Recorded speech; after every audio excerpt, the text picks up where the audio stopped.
말씀의 제목이 동행의 의미입니다. 동행. 동행이라는 것은 나란히 같이 간다라는 뜻이죠. 벌써 5월 31일입니다.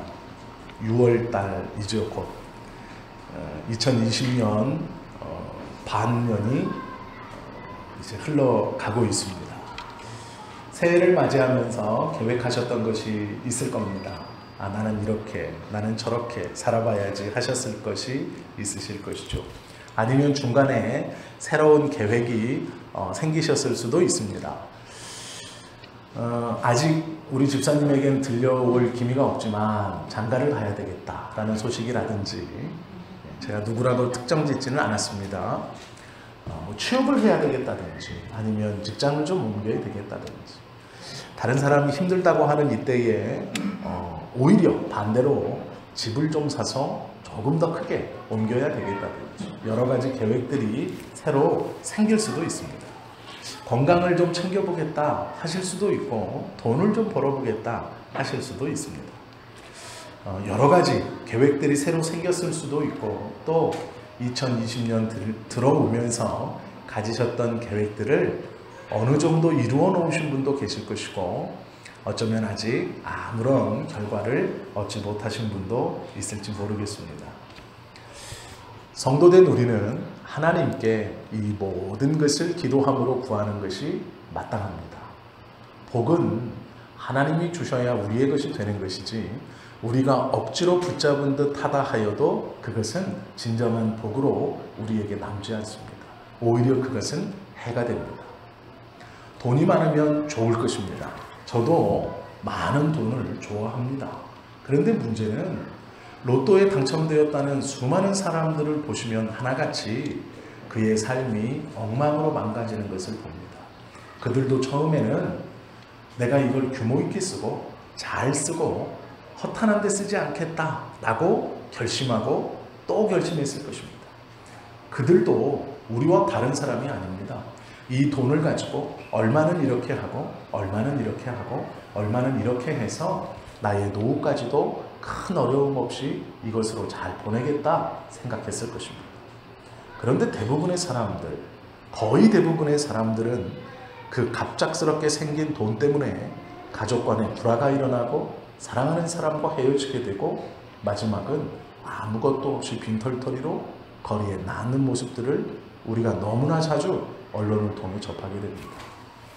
하나님께서 우리에게 주시지 않는 것, 그것을 우리가 억지로 거머쥐었다 하여서 그것이 우리에게 기쁨이 되지는 못합니다.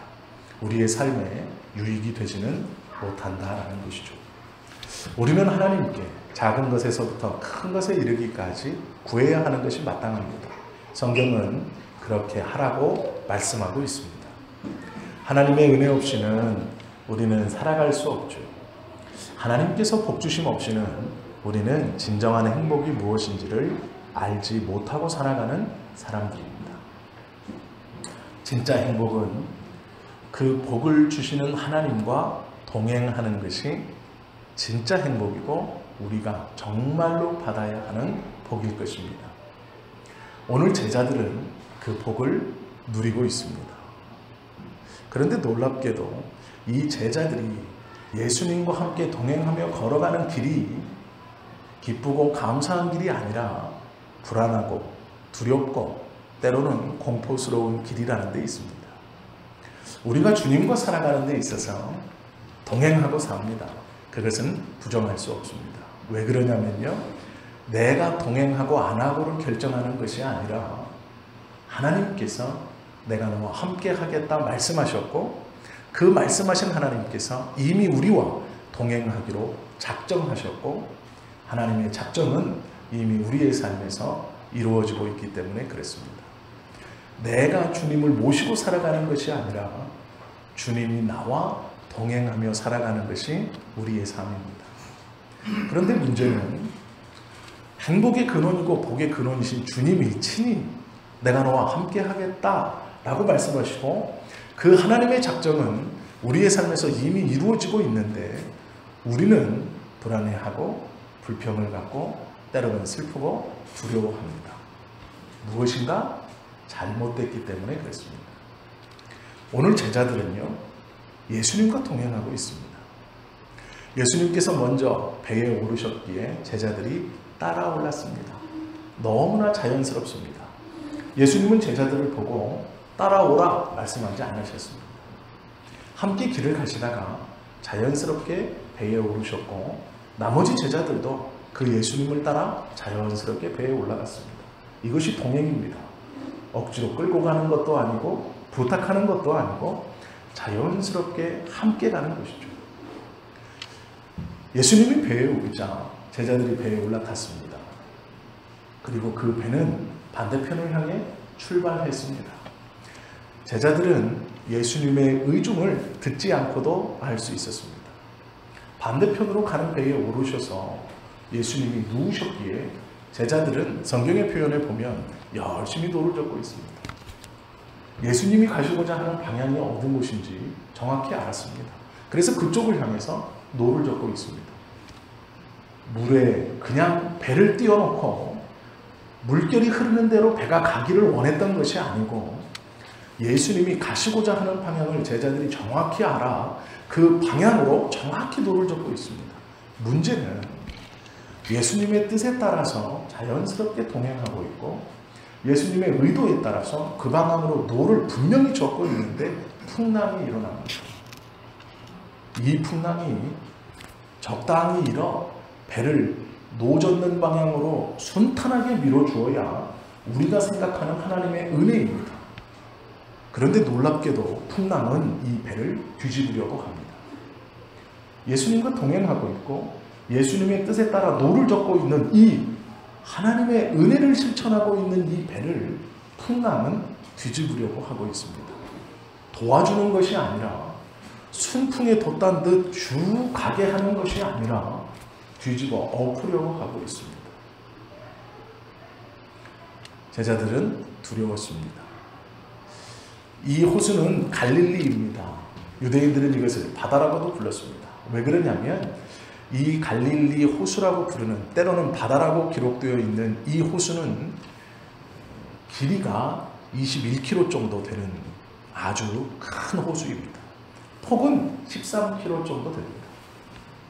바나나 모양으로 생긴 이 호수는 21km의 길이와 13km의 폭을 가지고 있습니다. 굉장히 넓은 호수입니다. 그렇게 호수만 있는 것이 아니고 이 호수는 해발 200m 아래에 있습니다. 즉 평균 땅보다 200m 더 아래쪽에 위치하고 있습니다. 움푹 들어간 모양입니다. 그런데 이 호수 한쪽으로 2700m에 이르는 산맥이 자리 잡고 있습니다. 이게 무엇이냐면 높은 산의 끝자락에 호수 한쪽이 맞닿아서 시작되고 있다는 겁니다. 즉 이 컵이 호수라면 이렇게 산이 쭉 뻗어 있는 겁니다.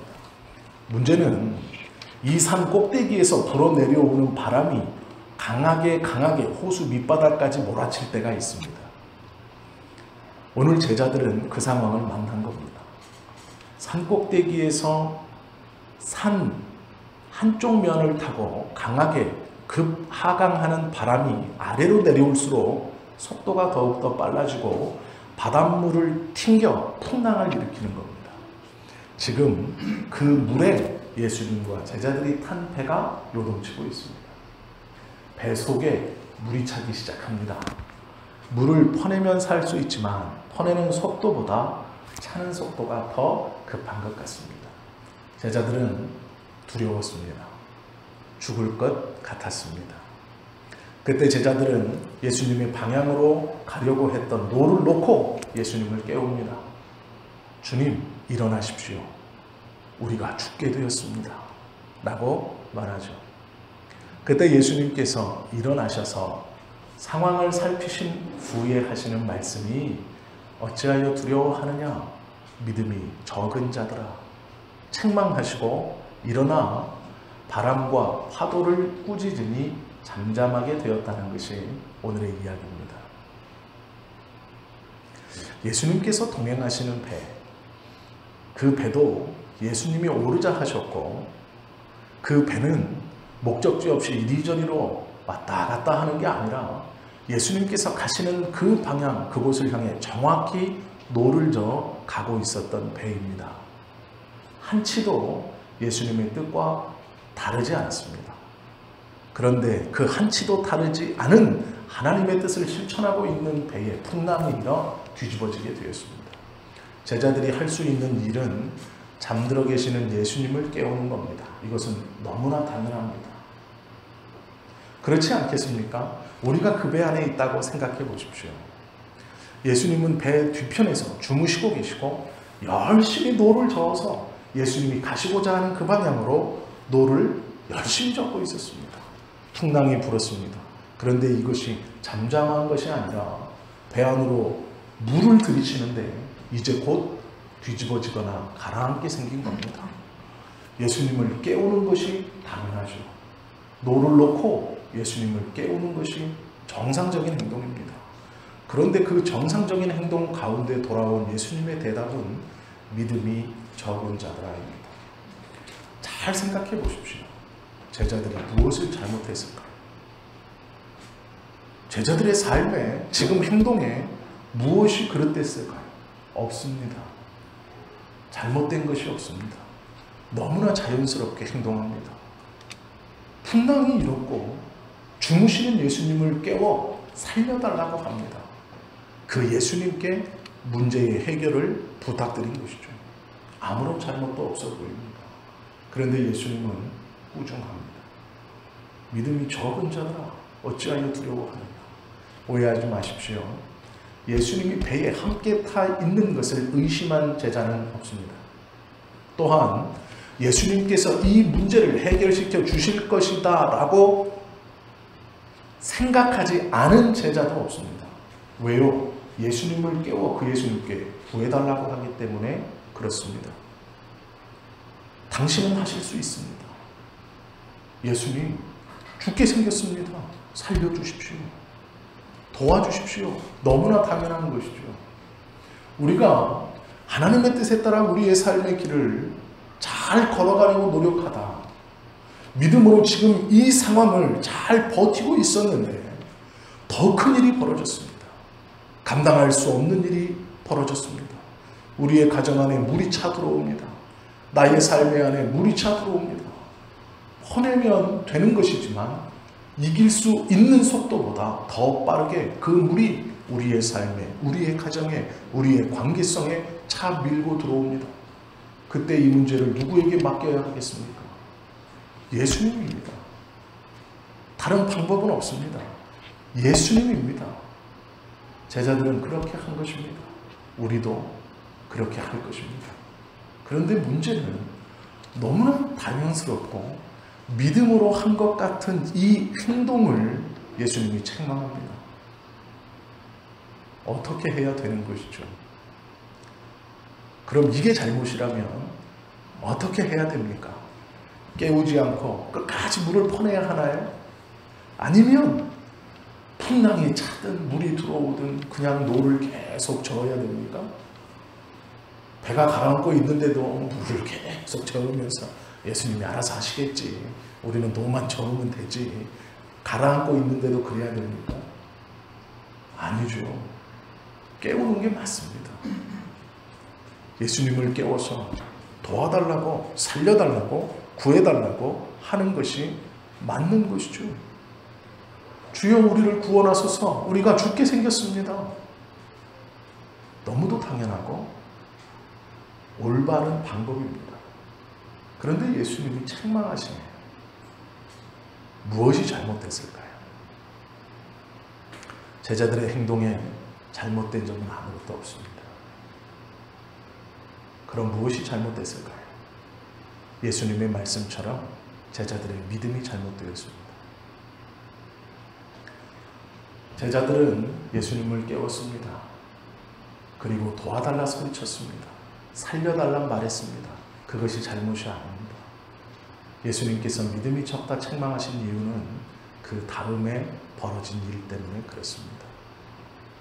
예수님께서는 바람과 파도를 꾸짖어 잠잠케 하셨습니다. 그것을 목격한 제자들의 반응이 27절에 있습니다. 그 사람들이 놀랍게 여겨 이르되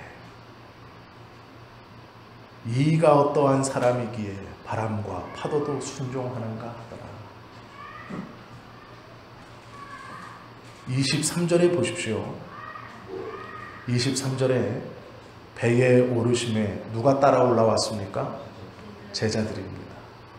23절의 제자들이 27절에 누구라고 기록되어 있습니까? 그 사람들이라고 기록되어 있습니다. 그들은 주님이 배에 오르실 때 그 배에 그대로 올랐습니다. 그때의 성경은 그 따라 올라간 그들을, 노젓는 그들을 제자들이라고 표현합니다. 풍랑이 일어 물이 차 들어오는 배 안에서 주님을 깨우고 주님 살려주십시오, 우리가 죽게 되었습니다라고 말했던 그들을 제자들이라고 표현합니다. 그런데 놀랍게도 예수님의 기적을 보고 난 그 제자들을 성경은 그 사람들이라고 표현합니다. 제자가 아닌 뚝 띄어 구경꾼으로 표현하고 있습니다. 왜 그럴까요? 예수님이 행하신 기적과 이적을 보고 믿음이 없는 사람들처럼 놀랬기 때문에 그렇습니다.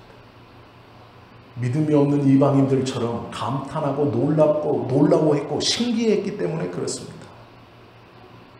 이가 누구이기에 자기가 지금까지 따라다니고 하나님의 말씀을 전파하는 것을 가장 가까이에서 들었고 믿음이 있어 예수님이 가시는 곳 어느 곳이라면 함께 따라가겠다 결심하고 그대로 실천하며 삶을 살았던 제자들, 그들이 지금 예수님을 보고 이가 누구이기에 라고 말합니다. 자기의 스승이신 예수님을 보고 전혀 낯선 사람으로 보는 것이죠. 예수님께서 책망하신 믿음이 적다라는 말은 이것입니다. 예수님을 하나님의 아들로 믿고 있다고 자부했던 제자들, 자신의 형제와 부모와 재산을 내어 팽개치고 예수님의 한마디에 내가 이 믿음의 길을, 예수님을 따라가겠다고 결심하며 그 예수를 따랐던 이 제자들, 이 제자들이 예수님을 스승으로 불렀고 예수 공동체의 핵심 멤버가 되었습니다. 그런데 문제는 하나님의 나라도 하나님의 아들이라는 예수님의 가르침도 그들의 삶에서 외형적인 변화는 이끌어낼 수 있지만 그들의 심령과 마음으로 예수님이 정말로 하나님의 아들이어서 바람과 파도를 꾸짖는 능력이 있다는 것을 믿지 못하고 있는 것이죠. 성경은 그들을 이들이라고 제3자의 무리로 떼어 부르고 있습니다. 예수님이 책망한 것은 그것입니다.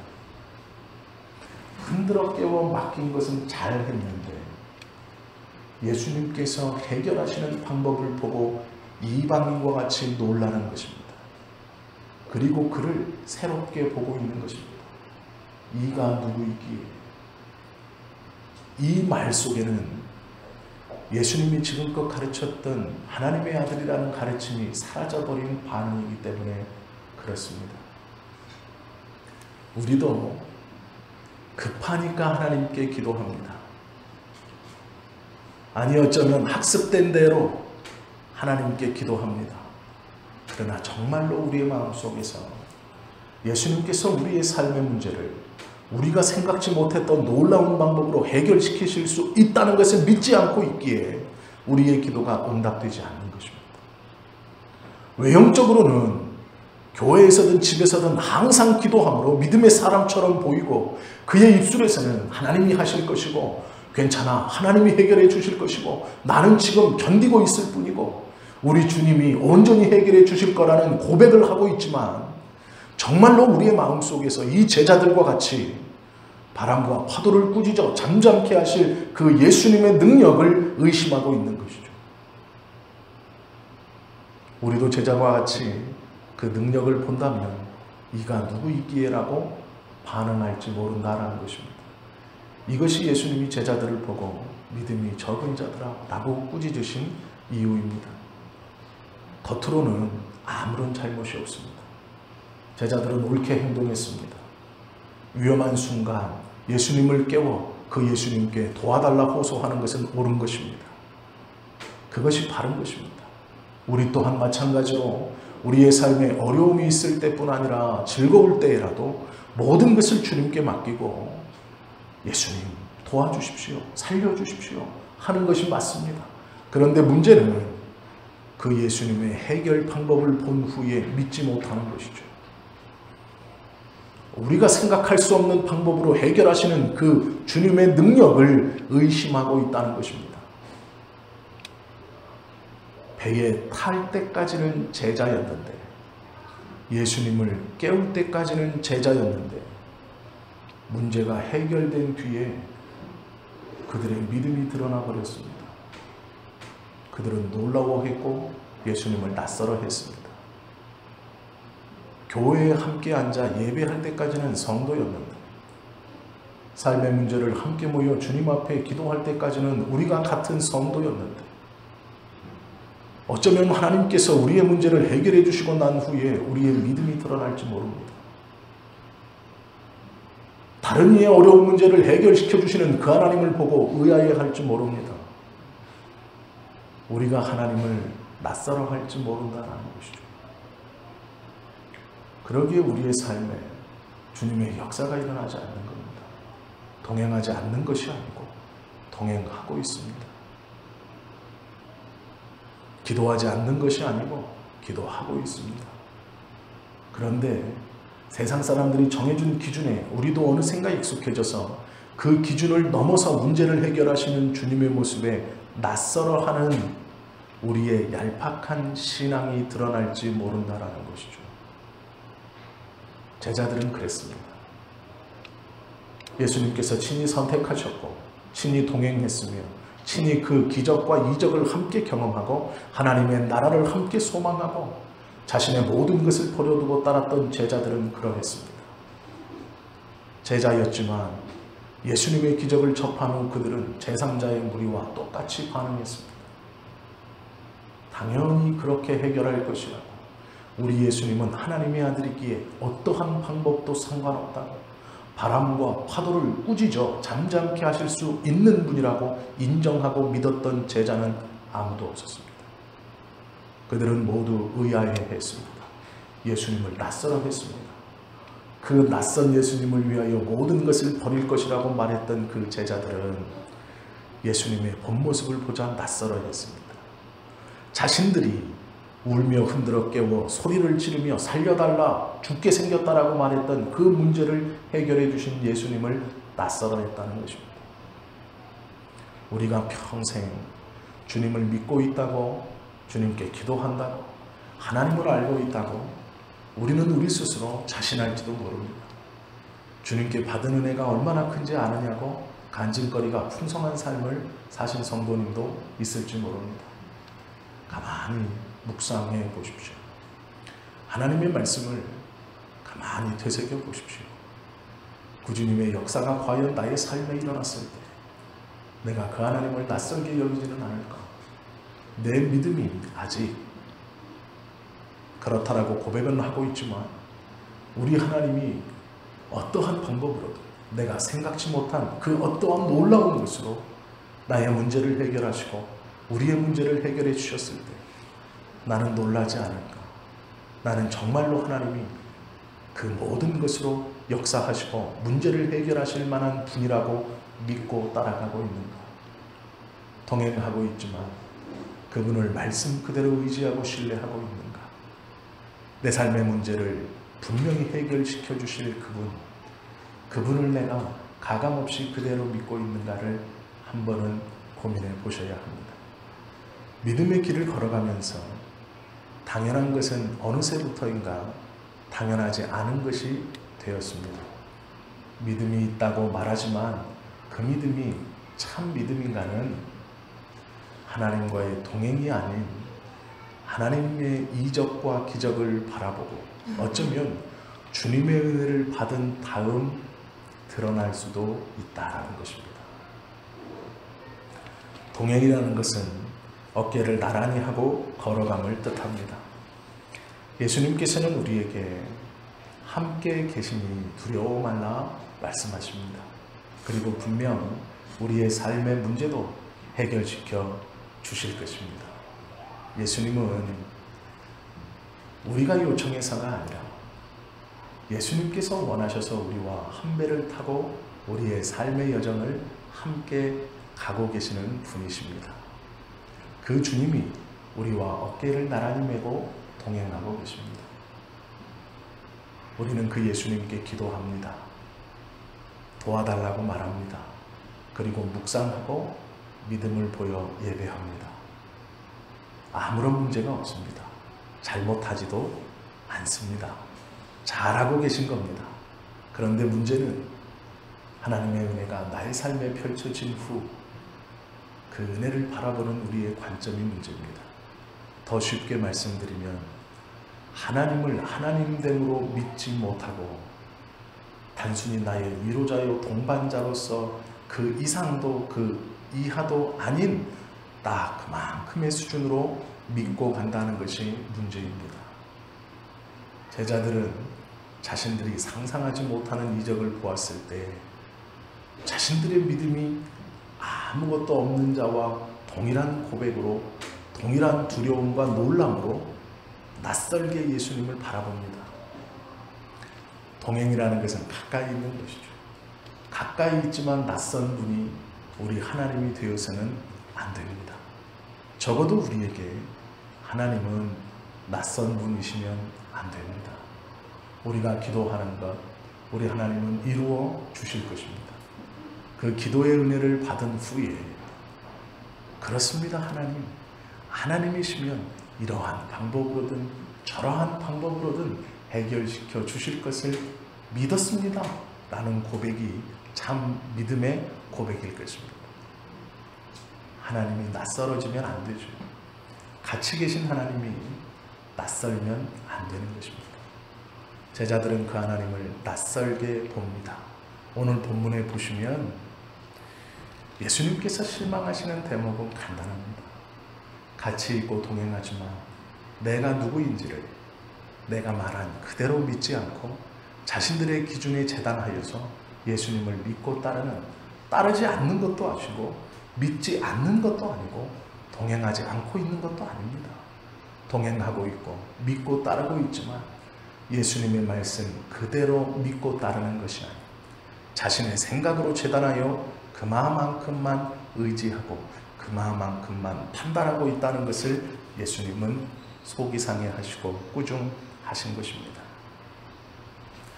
다윗이 사망의 음침한 골짜기를 지나고 있습니다 라고 고백할 때에 그에게 하나님은 자신의 생각 외에 너무도 놀랍고 자기가 생각하지 못했던 방법으로 자기를 구원해 주시는 하나님을 믿고 의지했습니다.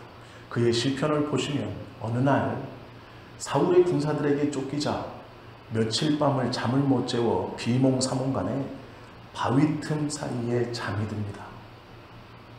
바위와 바위 사이 그늘진 곳에서 그는 웅크리고 두려움 중에 잠이 들었습니다. 아침에 깨어보니 사울의 병사들은 어디로 간 것인지 보이지 않고 고요한 아침 햇살이 자기를 맞이하고 있었습니다. 그런데 누가 보아도 분명 그 바위 틈은 사울의 군사들에게 노출될 수밖에 없는 바위 틈이었습니다. 그것은 동굴도 아니었습니다. 깊은 사람을 온전히 감춰주는 바위 사이도 아니었습니다. 쳐다보면 누구나 찾을 수 있는 것. 다윗은 피곤하여 그 속에 웅크리고 두려움에 떨다 잠이 들었습니다. 그런데 일어나 보니 아침 햇살이 자기를 비추고 있는 겁니다. 그때 다윗이 주변을 둘러보고 깜짝 놀랍니다. 분명 자신 바로 앞에 사울의 군사들의 발자국이 찍혀있기 때문에 그렇습니다. 그곳에 서 있었다면 자기를 보지 못했을 수가 없습니다. 그런데 그 군사 3,000명 중 어떤 누구도 자기를 발견하지 못했습니다. 그때 다윗은 하나님을 노래합니다. 신묘막측하신 하나님. 내가 생각하는 어떠한 분이 아니라 사람이 생각할 수 없는 신비한 방법으로 당신의 백성을 지키시는 하나님. 다윗은 하나님을 낯설게 여기지 않았습니다. 그 하나님을 노래합니다. 어떻게 되었을까 고민하지 않습니다. 이것이 무슨 일일까? 궁금해하지 않습니다. 하나님이 지켜주셨다라고 그 하나님의 영광을 노래할 뿐입니다. 이것이 은혜 받은 자의 올바른 기도이며 올바른 반응입니다. 기적과 이적을 체험하고도 제자들처럼 낯설게 보는 것이 아니라 그 하나님이 내 하나님임을 감사하는 다윗처럼 온전한 믿음으로 나아가는 것이 하나님께서 원하시는 믿는 자들의 고백입니다. 이 사람들을 일컬어 성경은 성도라고 표현하고 있습니다. 이 믿음을 고백하는 사람들을 일컬어 성경에서는 하나님의 아들이다 말하고 있습니다. 이 사람들을 일컬어 성경은 세상이 감당할 수 없는 믿음을 가졌다라고 말하고 있는 것입니다. 세상이 감당할 수 없는 믿음을 가진 사람들은 천둥번개를 일으키거나 죽은 자를 살려내는 사람들이 아닙니다. 하나님을 하나님으로 인정하는 것, 하나님의 하나님됨을 의심 없이 찬송하고 그 말씀 그대로 믿고 따라가는 사람, 그 사람을 세상이 감당할 수 없는 사람이라고 말씀하고 있는 것입니다. 이사야 41장 10절에서 분명히 우리에게 말씀하죠. 두려워 말라. 내가 너와 함께 함이라. 놀라지 말라. 나는 내 하나님이 되리라. 내가 너를 나의 의로운 오른손으로 붙들어 줄 것이다. 참으로 너를 도와줄 것이다. 라고 말씀하고 있습니다. 이 하나님의 말씀을 말씀 그대로 믿는 사람, 그 믿음의 사람은 세상이 감당할 수 없는 사람입니다. 하나님도 하실 수 없는 일이 있지 아니요. 내 생각과 내가 생각하는 더 이상의 방법으로 더 좋은 해결 방법은 없지. 그러니 하나님 이 문제는 이렇게 해결시켜 주셔야 됩니다 라고 기도하는 그에게는 올바른 믿음을 찾아볼 수 없는 것입니다. 하나님을 하나님으로 인정하는 것, 하나님됨을 있는 그대로 바라보는 것, 그리고 하나님을 하나님으로 믿고 따라가는 것, 이 믿음을 고백하는 사람들을 성도라 부릅니다. 우리 모두도 이 성도라는 부름에 합당한 믿음을 소유하실 수 있기를 예수님의 이름으로 축원합니다. 그리고 그렇게 고백하십시오. 그 하나님이 우리와 동행하십니다. 그러기에 우리는 할 수 있는 것이죠. 내가 하는 것이 아닌 신묘막측하신 하나님께서 해 주실 것입니다. 우리는 그 하나님을 그대로 고백하시면 됩니다. 힘들고 어려운 삶의 문제에 부딪히셨을 때 그 하나님이 함께 하신다는 것을 기억하십시오. 오전에 우리가 함께 나누었던 말씀을 묵상하시고 오후에 우리가 함께 나누는 말씀을 묵상하신다면 그 동행하는 믿음을 갖는 것이 무엇인가를 아실 수 있을 것입니다. 우리 안에 내주하시는 성령께서 하나님의 말씀을 우리로 깨닫게 하시고 지켜갈 수 있는 힘을 허락해 주실 것입니다. 그 은혜가, 그 믿음이 우리에게 동일하게 고백되어지는 귀하고 복된 주일 되고 한 주간의 삶을 그 믿음으로 살아가시는 저와 여러분 모두가 되실 수 있기를 예수님의 이름으로 축원합니다. 기도하시겠습니다.